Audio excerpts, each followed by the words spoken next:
hello, and our Division 2 match this afternoon, a true top and bottom affair, with the home side Leyton Orient, bottom of the second division at the moment, entertaining the visitors from Tyneside Newcastle United, who at this moment occupy the #1 position in Division 2. 1964-65, the first season of Match of the Day. Men like Frank Clark, John McGrath, Jim Eiley, Dave Hilley and 19-year-old Brian Robson were pointing Newcastle back towards the First Division after 4 years' absence. And a nice touch by Dunmore, and Elwood's got it in, yes!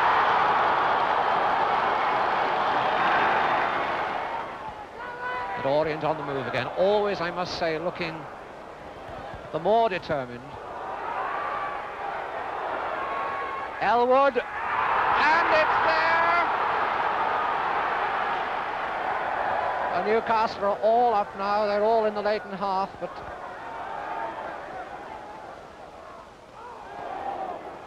Leyton defending stubbornly. Clark to Anderson. Cummings, can he get a foot in? The linesman's flag goes up. And indeed, the referee has given a penalty.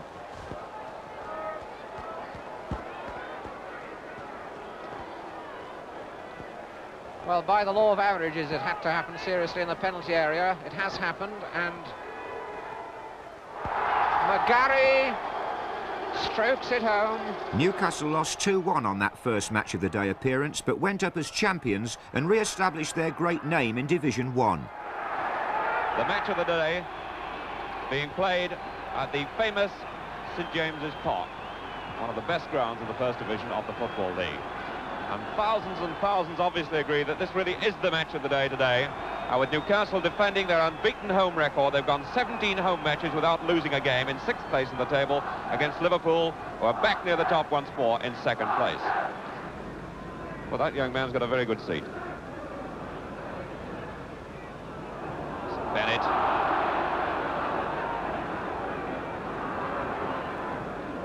To Eiley. Davis. Oh, great save, Scott, and there's the first one, and it's been threatened for some time.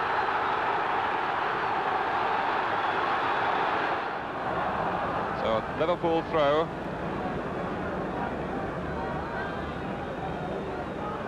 To take to number 10, St John, it's there! Oh, he stole that one. Liverpool have never looked like equalising, and just a slack moment there. Manager Joe Harvey's team included Willie McFall in goal, Bobby Moncur in defence, the Dane Ben Arentoft in midfield, and in attack, the mighty Welshman Wyn Davis. It's a good ball to Davis. Gibbs coming up. Penalty. Gibbs brought down by James. So it's a penalty to Newcastle United. And Robson missed a penalty on Wednesday, Castle's last league match, and left it down there. So Newcastle United go into the lead, 1-0. Free kick to Newcastle United. Foggin, Davies inside him. Oh, it's a goal, he scored!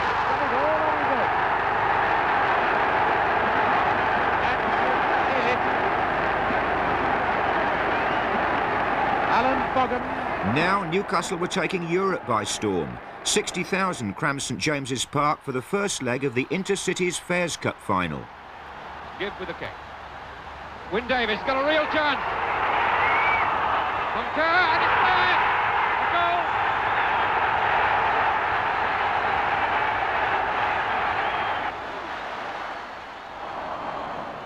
Scott on this ground has got no chance of turning for that, but it's Moncur again for Newcastle. Keeping this defence under pressure all the time. Moncur. And a goal! His second goal! And the Hungarian stood back there and watched it. This is Robson. Cut out by Nushko. Scott. Arentoft. Scott still going. That's a goal and a good one. Jim Scott, the scorer. Now highlights of the final of the European Fairs Cup, which was played in Budapest tonight between VHS Doja of Hungary and Newcastle United.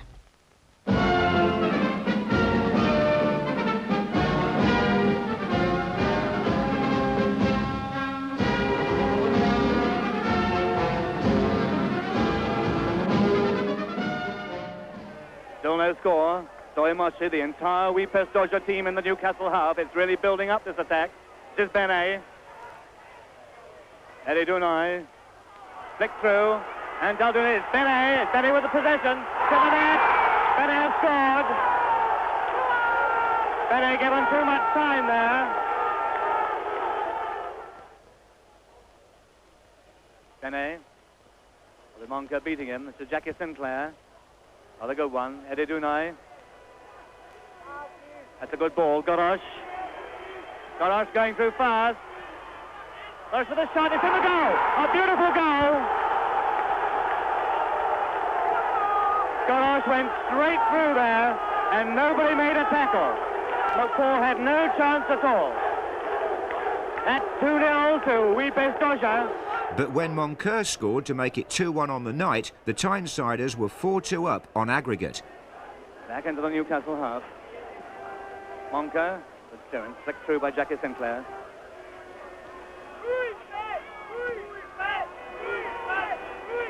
Kaposta slipping on the turf, which has now be rather slippery, I would say. Come out to Scott. Scott with a chance. Scott with a shot. Ben Arontoff, it's a goal, a lovely goal! Newcastle have equalised. What a great shot by Ben Arontoff. McFall. Davis winning that one in the air, and Foggon going through the centre. Foggon all by himself, Foggon almost taken down, and Foggon has hit the crossbar. He scored! Foggon has scored. Aaron Foggon, the substitute, who came on, made a brilliant run, hit the ball, St. Mahalia saved it, and he got the rebound. So young Alan Foggon, 19 years of age, an England Youth International, has put Newcastle United in the lead, and that is a great turn-up. So it's Bobby Monker, the captain of Newcastle United, receiving the Intercities Fairs Cup and showing it to the fans. And the Hungarian fans are cheering as much as the few Tyneside fans. Ian McFall getting his medal.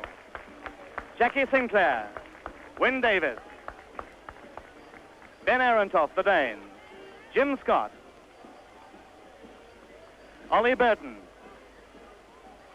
Brian Robson, Frank Clark, the two local boys, Alan Foggon, the young 19-year-old who scored that third goal, John McNamee, who didn't get on but was a substitute. And so Newcastle United, by 6-2, have won the Intercities Fairs Cup of 1969.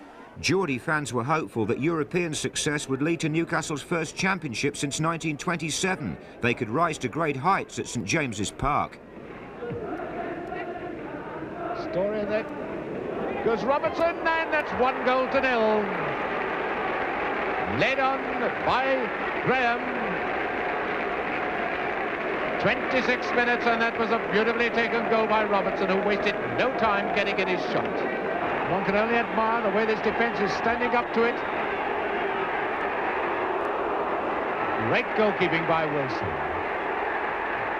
And Davis has scored! What a goal by Davis! Yo-ho! Didn't he hit that one?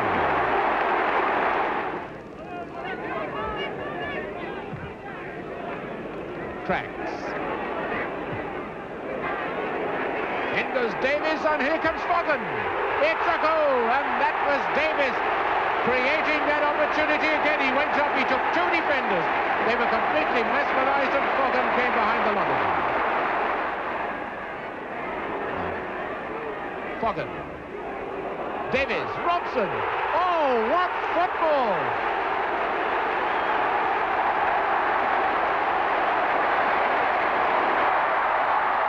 This was, first of all, a terrible error by number 5, Neil. He gets this ball, he's got lots of time in which to play, but he only plays it straight to the feet of Foggon. There's number 5, Neil, with it now. But as soon as Foggon gets it, notice how he rides all the challenges. shows tremendous strength when Neil comes at him first and then even for a second time. And as he flicks the ball inside, as he rides his challenges by Neil, a flick on by Davis, and then a tremendous volley. Here's Davis, and there's Robson moving just behind him, and Robson's the man who comes on to volley this ball into the net. One of the funniest goals I've seen this season. The early 70s were a colourful time at Gallowgate, with crowds of 45,000 and Newcastle comfortably in the top half of the First Division. Young. That's a good ball for Craig. Intelligent ball. Robson. Young. Well, he started the move and deserved to finish it. And a bad mistake, and it's a goal by Wyn Davies. A terrible mistake by River. Letting that ball slip out of his hands. 6 minutes in the second half. And a game which has produced so much goal mouth into them. So many near misses should produce the first goal, and one as soft as that. Davis was replaced by a new hero in 1971. Malcolm MacDonald arrived from Luton for £180,000. Super Mac launched a new era on Tyneside, but in his first season, Newcastle were on the wrong end of a cup sensation. Now Green. Busby. 3 in the penalty area. MacDonald coming in. That's it. Radford. Now Tudor's gone down for Newcastle. Radford again. Oh, what a goal! What a goal! Radford the scorer. Ronnie Radford.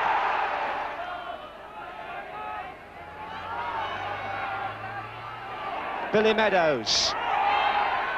Away by Moncur. Radford. Tyler. George. Oh, it's in! He's got it! Ricky George!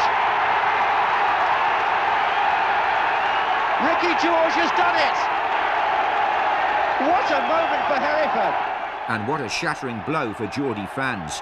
Typically, Newcastle sprang back to form a month later at St James's Park, where a new East Stand was being built on the Leazes Terrace side at a cost of £420,000.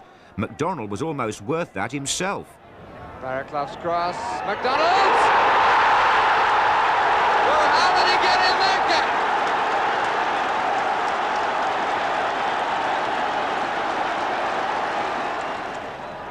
Barraclough. It's got MacDonald up and Smith up. Here's Smith. No doubt about it now. It's meant for Malcolm MacDonald, but Mackenzie was there for Sheffield United. Hibbett putting it back. MacDonald now on a run. Cahoon's with him, but still MacDonald. And that's why he's so dangerous. 9 is Dearden there.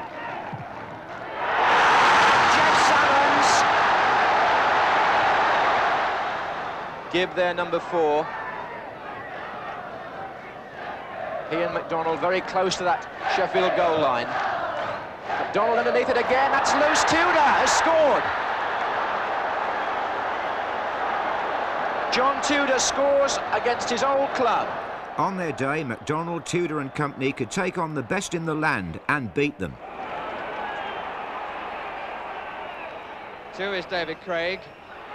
MacDonald's. A great start. Jimmy Smith, the scorer.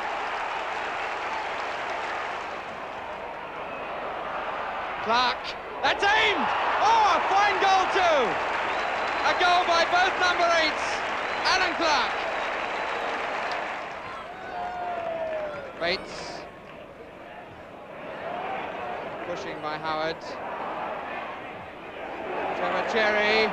Took his eye off it and didn't get it right. Here's Barraclough taking on Norman Hunter.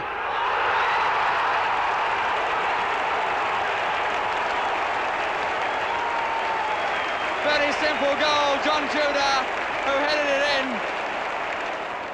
Cherry, whose mistake started that Newcastle goal.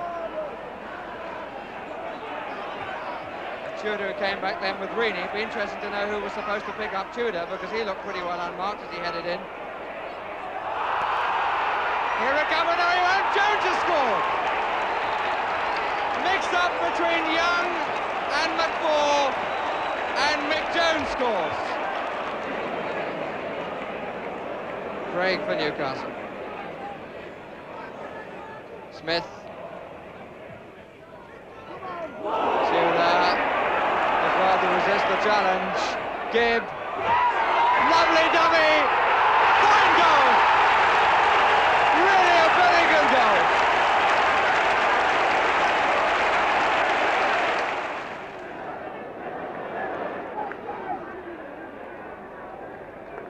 Well-directed pass. Back again for Hall. That header's the wrong way. Howard. Keegan. Yes! Keegan, Thompson, McDermott. Cormac. Well killed.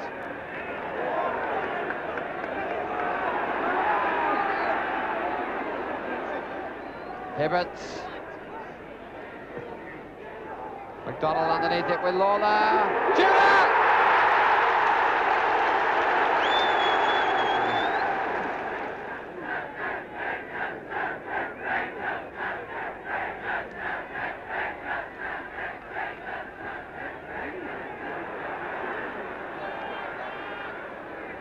Barraclough again on the touchline for the other way. Miss kick, and Tudor puts it in. A miss kick by the Liverpool skipper, Tommy Smith. And Tudor put it in. It's Clark. Searching ball from Jim Smith to Nattrass. Still Nattrass. Oh, yes! Storming finish to a very ordinary match. Here's Hibbert. Clark. Tudor getting up. But Howard... I think it was Howard that got the touch. This was a memorable cup season for Newcastle. For a start, they won the Texaco Cup. John Tudor taking on Kenny Burns. Goalkeeper off his line, and what a good goal! What a good goal by John Tudor.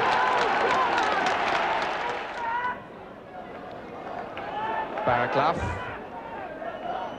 Tudor. Frank Clark. And he scored!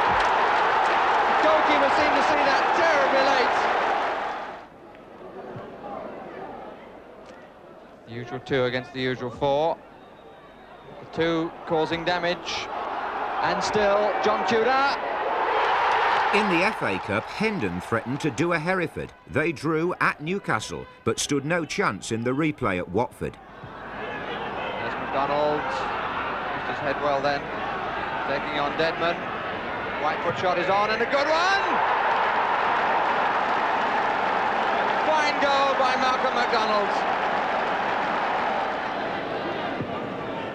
Got to go again. Didn't quite make that fully, but just enough. Now Howard. Hibbert. Oh, yes! Oh, what a cracker.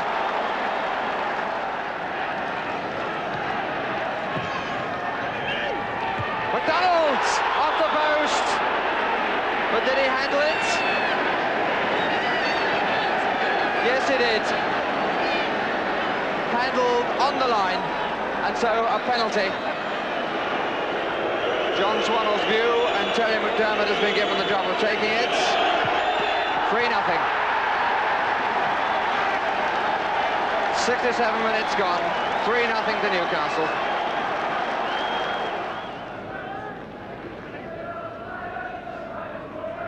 Gibb. The Deadman behind him. Well used to Kennedy. Tudor. 4-0 and no mistake. Then in the 5th round, Joe Harvey's team were drawn away to West Bromwich Albion. Newcastle in the yellow shirts. Tudor forward in the inside right position. McDonald in the centre forward position, just left of the penalty spot. Pulling away. Here's McDonald!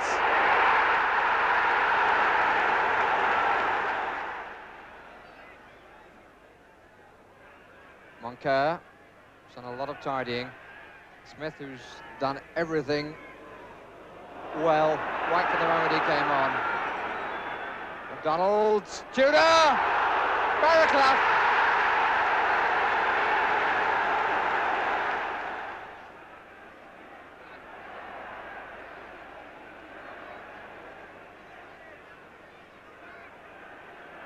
Clark. What a good ball to Barraclough. Tudor. The sixth-round tie against Nottingham Forest had to be replayed after fans invaded the St James's Park pitch. But at Goodison Park, McDonald settled the issue. And two similar goals from Super Mac against Burnley in the semi-final meant that Newcastle were back at Wembley after 19 years. The men who'd taken them there were all special characters. Goalkeeper Willie McFall, an Irishman, later to manage the club. Frank Clark, a stalwart in the stripes. Young Alan Kennedy at left back. Terry McDermott, later a Liverpool star. Pat Howard, the centre-half from Barnsley. Captain Bobby Moncur, a Newcastle legend. Skillful Jimmy Smith, known as Jinky. Clever Irishman Tommy Cassidy in midfield. Super Mac, Confidence Unlimited. John Tudor, an ideal foil and fine goal scorer. Terry Hibbett, the provider with an unerring left foot. Tommy Gibb, the cup final substitute for the Geordies.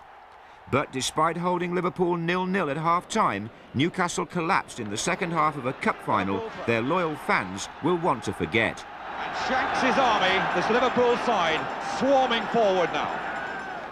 Hall. Keegan!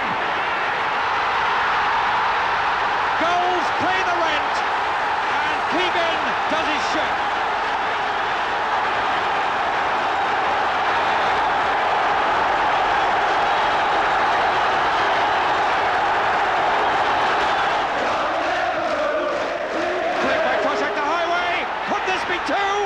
Yes!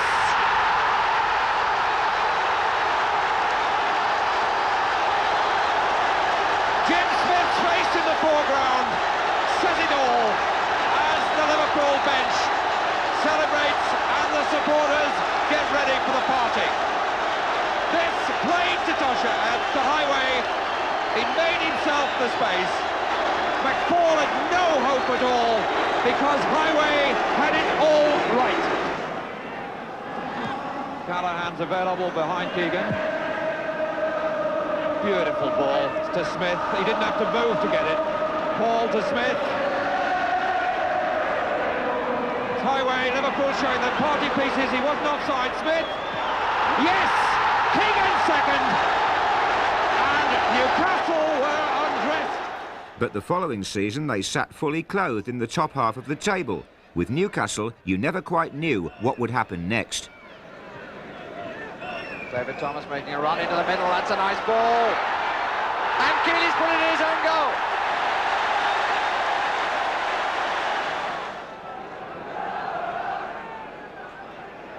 Hibbett.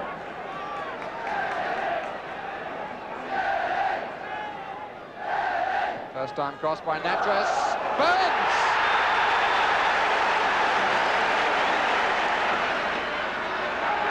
Oh, nice pace, McDonald. Tudor! Tudor the scorer, but all the credits to Malcolm McDonald. Run it down the line, but what about that pace as he steamed into the area, and John Tudor, as ever, sure when the cross came to put it in for his 6th goal of the season, and Newcastle 2-1 up. At the start of the 1975-76 season, Newcastle had a new manager. Gordon Lee from Blackburn had taken over in the summer from the much-loved Joe Harvey, and the new man got off to a flying start. Beattie won it. Offside. The goal has been given, and they can't believe it. Craig. Beattie in trouble. McDonald in on Sybil and walked to the rescue. But there was a trip of Sybil's arm and a penalty has been given. One goal disallowed, one given, and some people thought it was offside. Now a penalty. Craig to take and scores.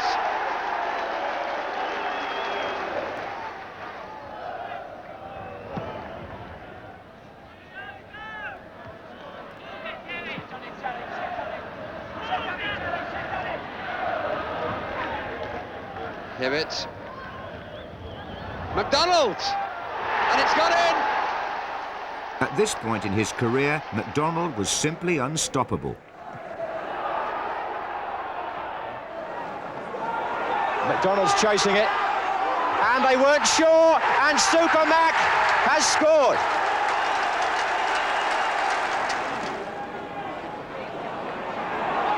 Gowling did well there. Nicolou slipped. Away by Carradus, here's Craig. Oh, a beauty!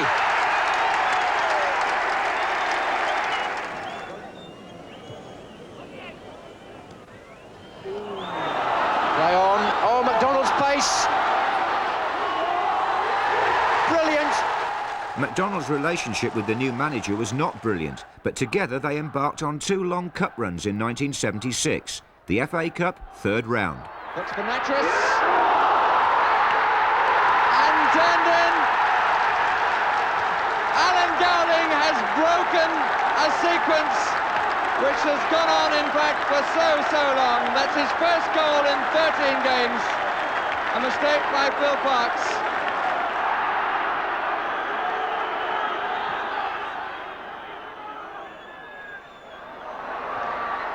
And in by Masson. Don Masson, no more than a half chance, and that picture tells a story.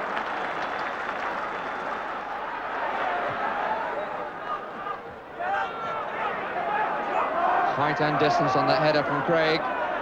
Here's Clement. Craig again. McDonald in the chase with McClintock, who's matching him. They're queuing up in the middle now. And Burns! Oh! Turned over with his hands, I think, and a penalty it is indeed.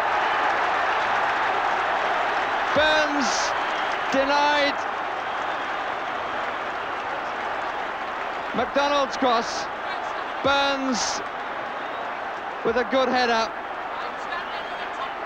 And the goalkeeper saved by David Webb. So Tommy Craig from the penalty spot. Cracking drive. Parkes with no chance at all. Next came Coventry in the 4th round. A 1-1 draw at Highfield Road was followed by a 5-goal bonanza in the replay. Well taken goal by Mickey Burns.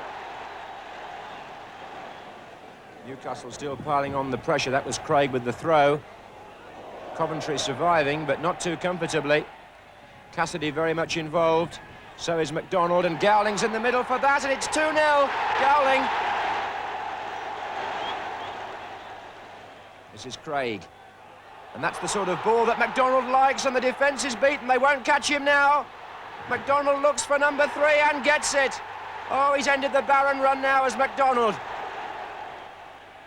Burns has tormented Coventry down the flanks as well. He's got Nolte in the middle waiting for the cross. There's Nolte, and King stops it, but McDonald scores. His 2nd and Newcastle's 4th. Through the legs of the referee. Right to the last, Coventry under pressure. Haven't helped themselves with 1 or 2 mistakes at the back, and there's another one, allowing Cassidy to use his pace and go through. King right out, and what a good finish to the move and to the match from Tommy Cassidy. Now it was Bolton in the 5th round. Stand by for a 6-goal thriller. Ritson at the back. Well taken by Gary Jones, looking for Watmore. Thompson, Byram in the middle. Teasing them. Oh, and a beautiful goal! Cassidy. That's found McDonald in space. They were caught out then, Bolton, and McDonald makes them pay for it. Oh, what a typical Newcastle goal. McDonald, good try. Oh, what a goal! What a brilliant goal! Magnificent, and with the right foot too. A superbly hit that sends that lot into complete and utter ecstasy and leaves Siddle wondering where it came from. Reed doing the different thing, they were calling the other way. The goalkeeper coming in again, Greaves' a shot, and in by Gary Jones. Unbelievable mess up for Newcastle. Craig, Kennedy's made a forward run, took a defender out and created some room for Burns. Cassidy again with a shooting chance, looking instead for Barraclough. Gowling!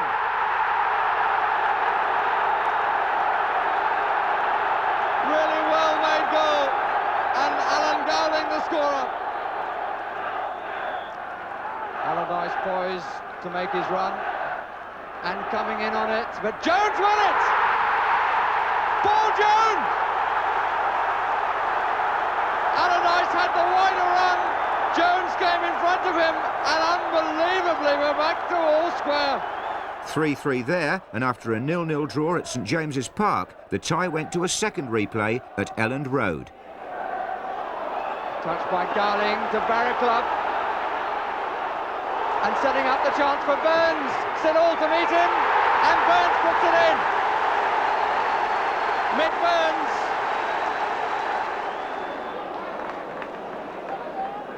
Craig. Burns, Cassidy forward. Keeley making a run out to the right, number 5. Good ball. And here is Gowling. Very well made goal. Byram.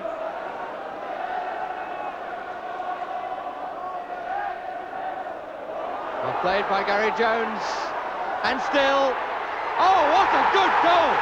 Really a very, very good goal. 2-1 to Newcastle.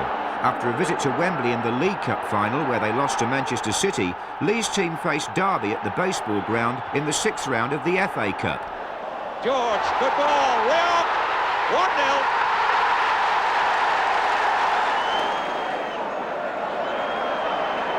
Now it's Rioch, number 4, and behind him is Charlie George.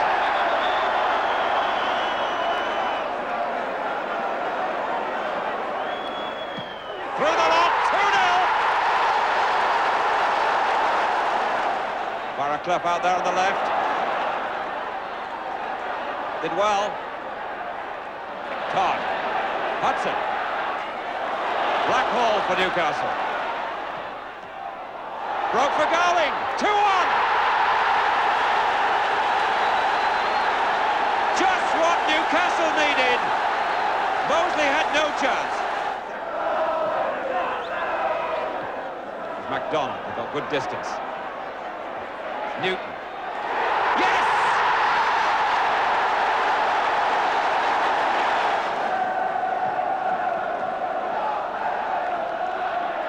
George, good back header. Hector.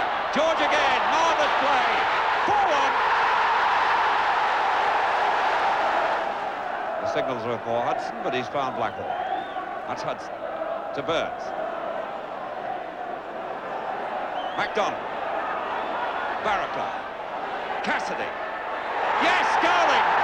His second. Newcastle second. 4-2. So Newcastle bowed out, and so too in the summer of 1976 did Malcolm McDonald. For Newcastle fans, it was goodbye to a folk hero. Supermac's record of more than 1 goal every 2 games for Newcastle persuaded Arsenal to pay a then record £330,000 for him. And McDonald haunted Newcastle with his deadly finishing when he played against the Geordies for the first time. Gowling with Burns running on, and Rice missed it, and Burns is in with a chance. which he takes well.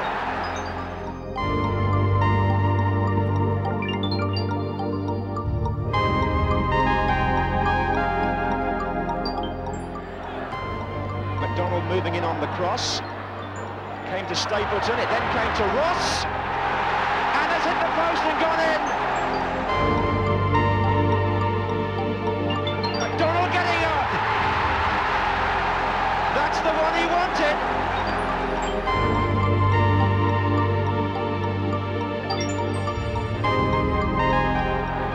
Donald's header, and it's Stapleton going in, and he did tremendously well there, and it's in.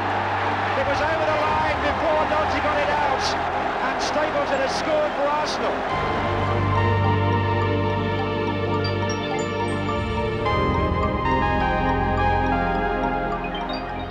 Stapleton, McDonald's!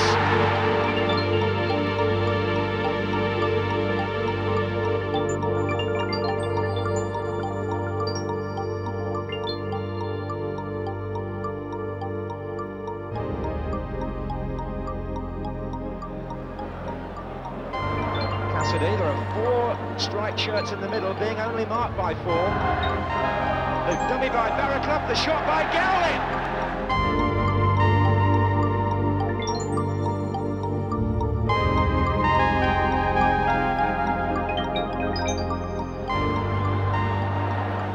Good ball from Cassidy for Burns, and he's through here again. Rimmer right out, and that is 4-3. Mickey Burns second. And Newcastle have come from nowhere to score 2 goals within a minute. Had to check to stop being offside. Here comes Ross. Stapleton on the near post. McDonald! And there it is. The man that seems to write the football stories better than boys fiction has gone and done it all over again. A hat-trick against his old club. The first time he's met them since joining Arsenal. Gordon Lee left for Everton soon afterwards. After a short spell under Richard Dinnis, Newcastle were relegated in 1978 with Bill McGarry in charge. Lock. A little bit dicey, to put it mildly. Hasn't been in that position for some time. And they're still in some trouble. His shoulder, not a good ball by Martin. His shoulder makes it beautifully. Rode the tackle well and played an interesting ball to Beck. And here's Guthrie, and that's a brilliant goal. That is a brilliant goal. Shoulder. 3 to find. Here's With at the far post, and here's Connolly at the other side.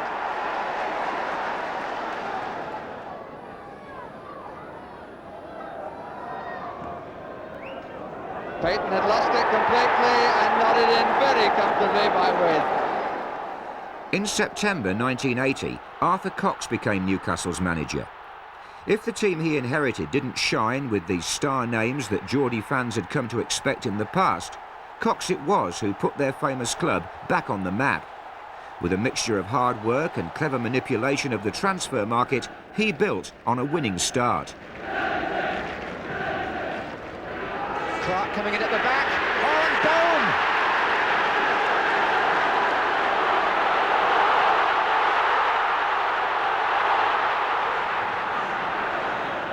Newcastle coming streaming out. This is Curry.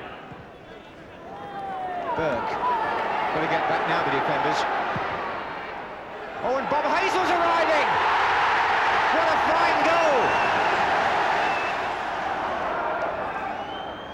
Down the line for Billy Rafferty. Now it's Shoulder, turning it in for Clark. Mistake by Hazel. Clark trying to turn. Hibbett! And Terry Hibbett makes it 2-1 to Newcastle. In the summer of 1982, Cox made what might be called Newcastle's best ever signing. Kevin Keegan, frustrated by a back injury that virtually ruled him out of the 1982 World Cup in Spain, was seeking a fresh challenge. When he arrived in the northeast from Southampton, he certainly found one. A Newcastle side which included Keegan's ex-Liverpool colleague Terry McDermott needed lifting, and by heavens, did the pair lift them. Anderson. McDermott. He's got Keegan in the box. This is Keegan. Oh, is this it?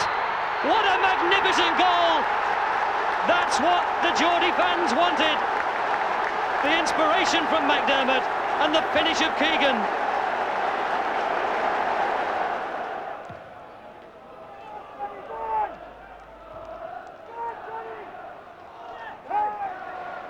Keegan's head.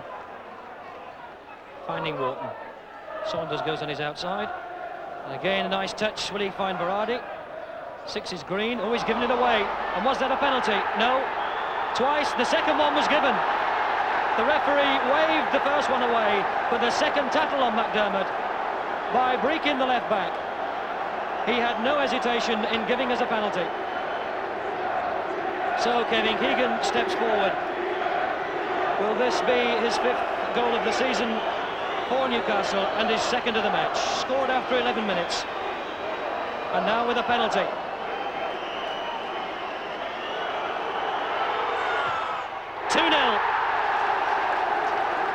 And how Terry McDermott has influenced this match.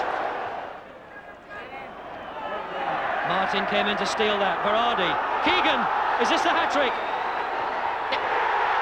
Kevin Keegan gets the hat-trick. And Newcastle lead 3-0.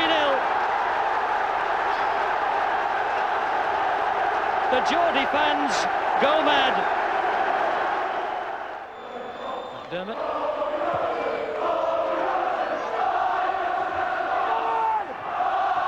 Berardi's still kept it in play. Mountford's come off his goal. Can he get it into the penalty area? It must be a goal. Keegan! That was so close to Keegan's 4th.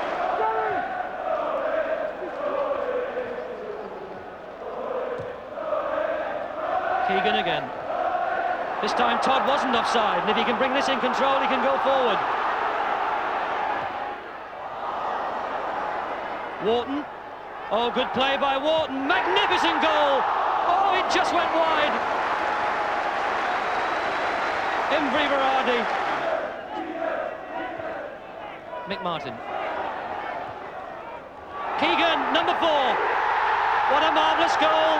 What a performance by Newcastle.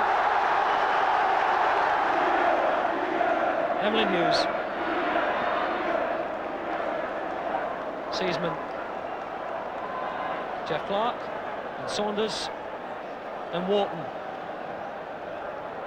Keegan. This is Todd.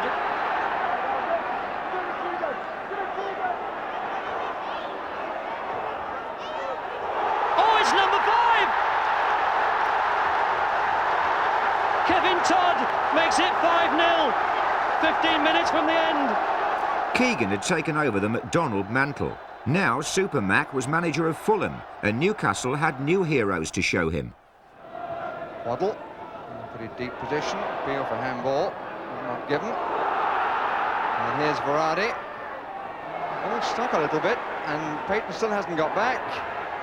Berardi is offside, is he? No, he's not. No, he's not. They're appealing. And Berardi opens the goal scoring.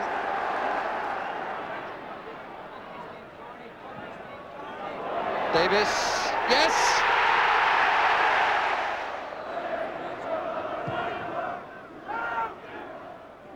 Keegan. Back in, as you like, to Waddle.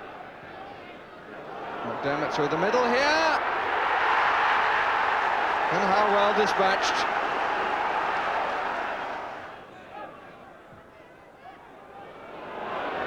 Oh, that runs for Davis, that's a penalty. That's a penalty, no doubt about it. Face of resignation, we caught then, of Arthur Cox, the Newcastle manager.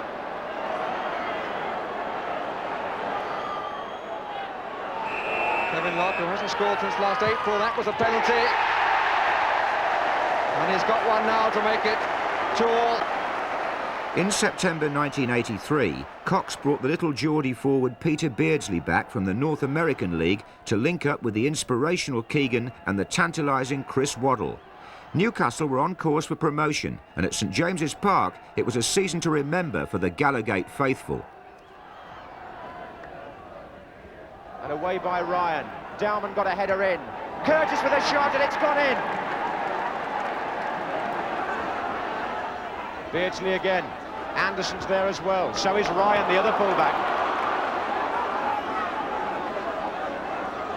And Ryan got the ball in the flick on was by Waddle. And there it is!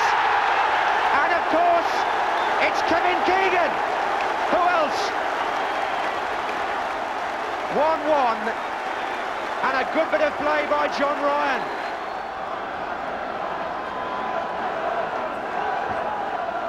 McDermott with the kick. And Keegan again!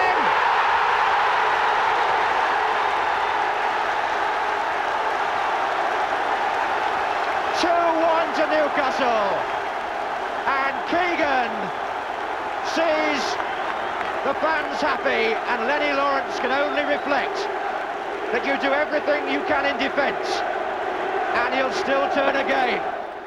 Many was the game that Keegan turned as the promotion stakes got higher.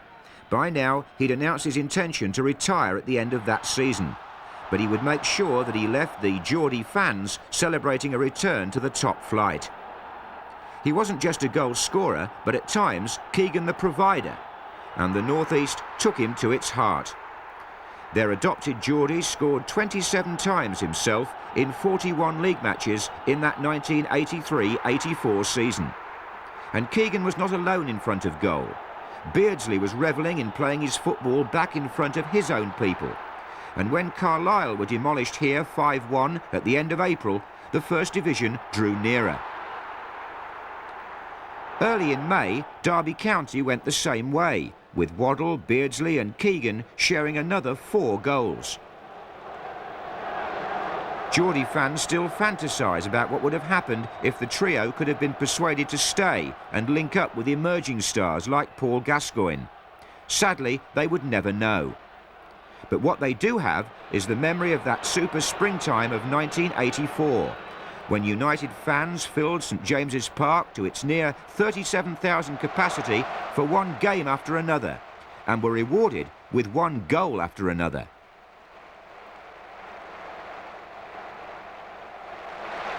Then came the great finale. May the 12th dawned with promotion celebrations already in the air, but the occasion was equally about one of the biggest farewells Tyneside had ever seen. After 16 years of unprecedented success, Kevin Keegan makes his final journey as a professional footballer, and the Geordies have prepared a memorable goodbye.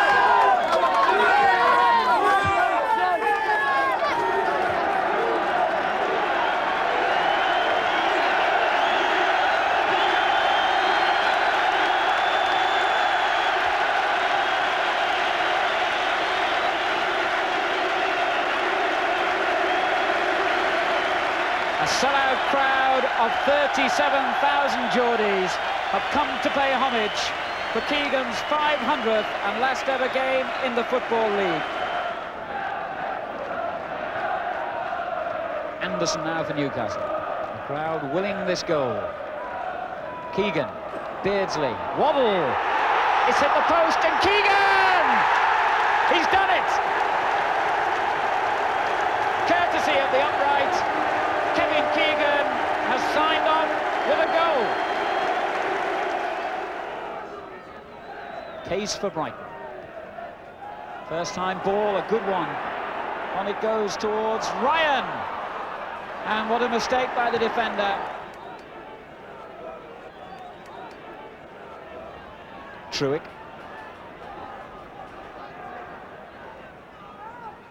In it comes again to Keegan. And a fine cross to Waddle. Oh, yes! Keegan proves, as he has done so often through his career, he's not just a scorer of goals, he's a creator too. Carney with the clearance. Getting with a spectacular attempt to clear, but it drops for Beardsley. And Keegan. And Beardsley again. And Beardsley still. Oh, magnificent! What a great goal by Peter Beardsley! And that is rounding it off in style. And Kevin Keegan would have been proud of that one himself. What a great goal.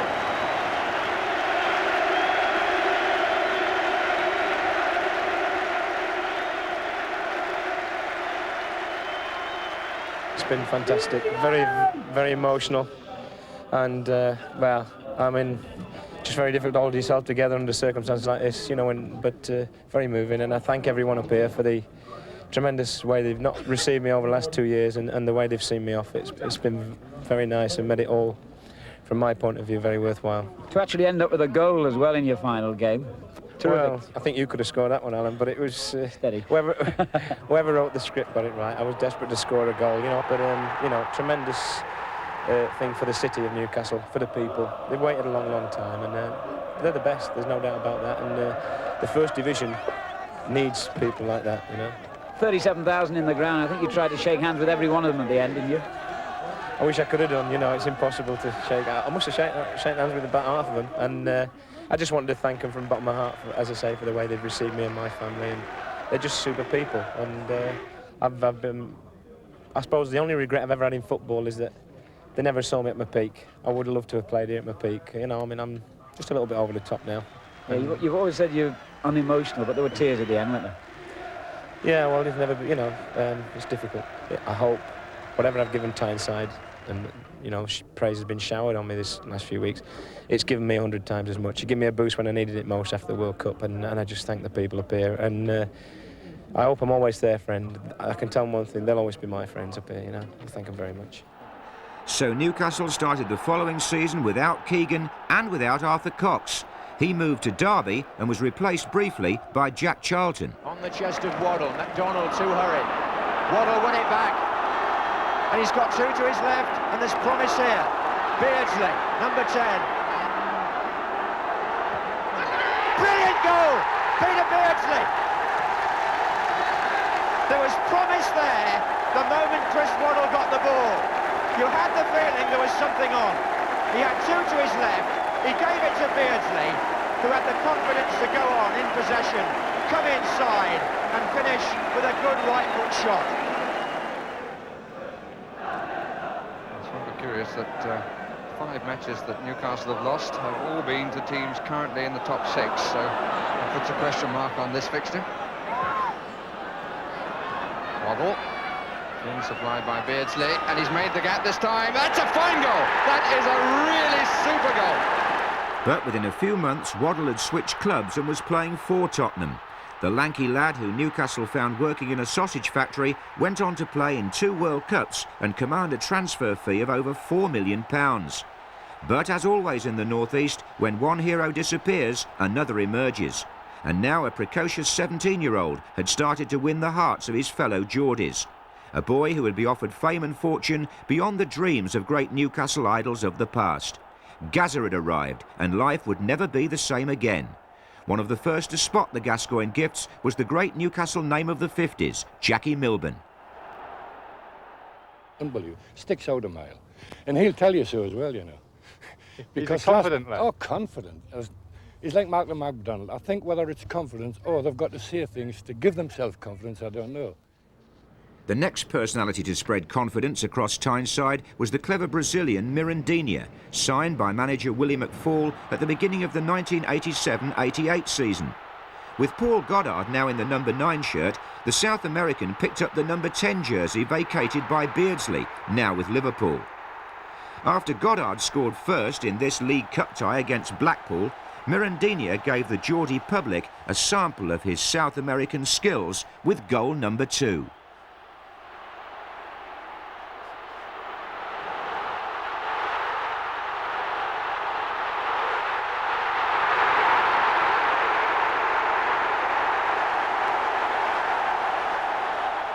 A Darren Jackson-Goddard combination produced the 3rd goal for Newcastle.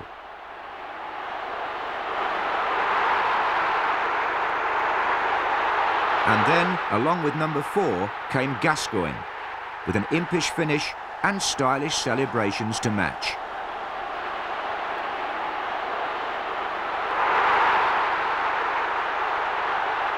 And what about the goal Gazza scored against Crystal Palace in the 3rd round of the FA Cup? At the end of the season, Spurs paid £2 million for him. Newcastle without Gascoigne were promptly relegated, and times were tough for new manager Jim Smith. This FA Cup tie which was drawn 3-3 after Newcastle had led 3 times, summed up a topsy-turvy season in which Tyneside lost out to Wearside in the second division promotion playoffs. Nevertheless, the striking partnership of Mick Quinn and Mark McGee produced 59 goals for Newcastle. Quinn 34, McGee 25. Sadly, defensive lapses wiped many of them out. Plans were also afoot at boardroom level to turn Newcastle United into a public company.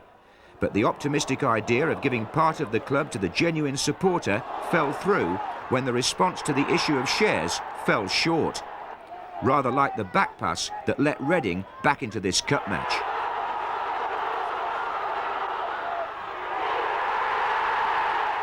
But the replay at St James's Park went Newcastle's way. A 4-1 victory had Gallowgate regulars talking again about cup glory, with the older supporters reminding the younger ones that not since 1955, 35 years earlier, had Newcastle won the FA Cup. Those who'd read about the great days of the Edwardian era, when Newcastle were the best team in the land in the league as well, wondered whether the name Newcastle United would once again return to the pinnacle of the English game. What is unquestioned is the devotion of the supporters who've topped their league season after season. No club has a more ardent following than Newcastle United, and there's nothing like a big cup tie at St James's Park to send the spirits soaring.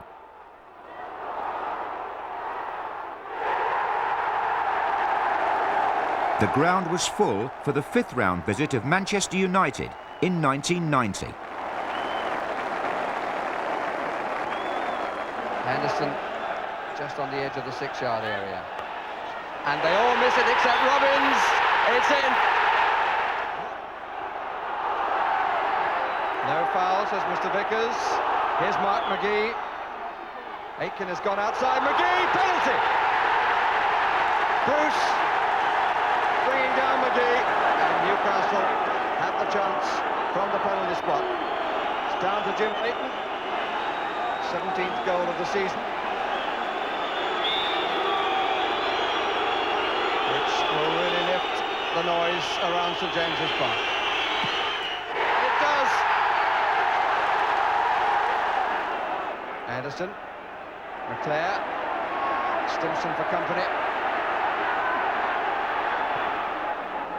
Wallace! Yes! Oh, what a finish! What a finish! McGee and Quinn on the goal line. Roy Aitken hovering around the penalty spot. And he's down, and the ball is